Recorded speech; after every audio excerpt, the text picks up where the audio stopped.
Huddle with corporate cars, delivering affordable luxury European vehicles nationwide.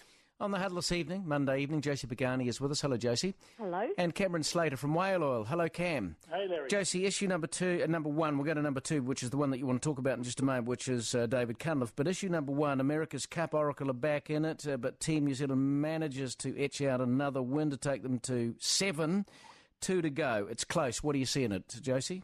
Oh, I mean, it's just nail-biting. For me, it's become like watching a final in Wimbledon now. There are two foes that seem almost equally matched, and anything could happen. Even though one's ahead at the moment, you just think anything could happen to one of those players. It's just absolutely tantalising, isn't it? Well, yesterday, Cam showed us that anything could happen. Luckily, it didn't happen. What do you see in it? Well, thankfully, if I was Oracle, they might have been sorely tempted to drive into us at that point in time because they had the right of way. They've got a spare boat and we don't. But thankfully, they got it back on the straight and narrow, and now it's just attrition. And I think we discussed this last week when we spoke. I said I'd be happy with a 2-to-1 win ratio because we'll get there first, and that's exactly what it's panning out I'm hoping, although I'm not hoping because it means that Oracle will have won some races, but if they can hang out for a few days, I'll actually be in San Francisco on Thursday. So if I'm there, not only to go and see Flight of the Conchords, who are performing on Friday, but for winning the race, God, that would be fantastic. Well, that would. I'll have to put you in touch with Cactus Kate. She's up there at the moment. Yeah, I think you earn too much money, Josie, going business class and all that sort of stuff. Yeah, right. That's champagne. Socialist. What is it? Only a Chardonnay socialist. Yeah, what are they? I was going to say a Chardonnay socialist. Anyway, well, look, there's a good chance that it may still be. There's a good chance that it may still be going on Friday. I'd like them to lock it up on Wednesday, but I think Cameron Oracle. You look at the way they've performed over the last 3 races. You cannot underestimate them now, I don't think. Hang on a second. Let's just analyse this. Am I the only person in New Zealand who's not thinking, hold on a second, these ratbags were caught cheating, they got slaughtered 6-0, and all of a sudden they're competitive? Is there have I made a lot? Yeah. No, I think you are the only person. Yeah, I think they've, as Peter Montgomery said just a few minutes ago, they found their mojo. And Jimmy Spittle, I mean, he looks like some more weight to put under the mast. He looks like Arnold Schwarzenegger's offsider in Terminator, doesn't he? He's just got that. I wouldn't be surprised if he is metal underneath. I mean, he's just suddenly gone out fighting. He's putting out offensive Twitters. They're obviously trying to get the morale of the team up, because let's face it, that team has not been functioning well as a team on Oracle, and it has on Team New Zealand. But smack talking doesn't really work, does it? I mean, you might be good on the cricket field when you're out of range of the microphones like the Aussies like to do, but when you're all mic'd up and everything's on Twitter, it all becomes a little bit embarrassing, especially when you lose the second race.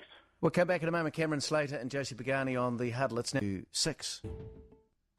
Larry Williams Drive with the new ANZ, the bank that gives you more. Back on the Huddle, Josie Pagani and Cameron Slater. Issue number 2 to you, Cameron. David Cunliffe is the new Labour Party leader. How do you view this? He's saying there will be no Utu, and I guess he's going to have to commit to the promises he made during the primary campaign. I don't think he'll keep to any promises. He's a politician, after all. But I don't believe there'll be no Utu either. We've already seen Chris Hipkins and Darian Fenton stand down as whips, and you could argue that that's what whips should do when there's a new leader and all the rest of it, but Hipkins said some pretty nasty things about David Cunliffe after the last coup attempt, or the media-inspired coup attempt that wasn't, and so it's not likely he's going to come back into that role. I think that he should actually have some Utu, just to let them know who's boss now. But they haven't got off to a good start, because this afternoon they've sent out an email to ostensibly the ABC Club inviting them to drinks at 6:30 tonight in David's office, and they invited Amy Adams to it as well on the email. So that was a real winner. Okay. Perhaps he's a member of the ABC. Well, more people are than aren't, Josie. I quite liked Tracy Watkins' quote in the Dominion today. She said that David Cunliffe may well have to sacrifice some friends to make way for some enemies. And I think that's the problem he's going to have, because let's say, hypothetically, he says, yes, Grant can be the deputy, What's he going to do about the need for women on the front bench? Because he's made a commitment that there'll be a 50-50 lineup of women and men on that front bench. So he's going to come into trouble. He's going to disappoint somebody soon. How's that going to work, Josie? Well, exactly. Just this morning he was saying that the Labour Party's a meritocracy, but he's going to now implement the man ban. Well, how does that work? Yes, I think that's the thing. I mean, he's talked about wanting a meritocracy, and I think that's brilliant. I support that. But you'd be in Parliament if that was the case. Well, that's what he's got. He's got to stop the palace politics. And I think what we've seen here is factions that aren't even really based on ideology. I mean, most of the public don't really know the difference between Grant and David or the ABC faction or whatever. It's personal. And so I think what he's got to do is say, look, we're going to get rid of the palace politics, but we're going to have a contest of ideas and may the best ideas win. Happen, though, so they can disagree. Unity isn't unity has to be earned.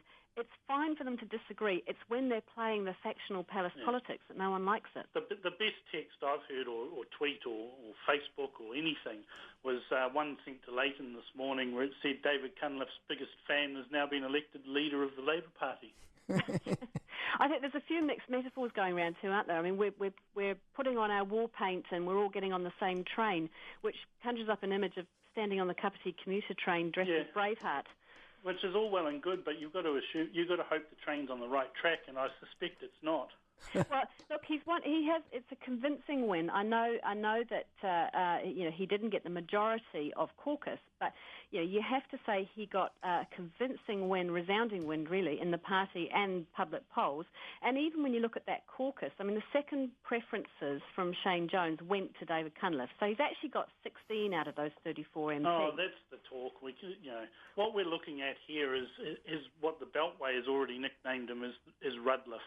And I think that's what we're going to see, and his own arrogance and his own unfortunate demeanour, and as well as his false, concern for talking about tummies. Who does this? He's not a kindergarten teacher, It's just false. And when you study the videos and you look at it over and over again, you come to the conclusion that David Cunliffe is trying too hard and is fooling almost everybody at this point in time, but eventually it'll wear off.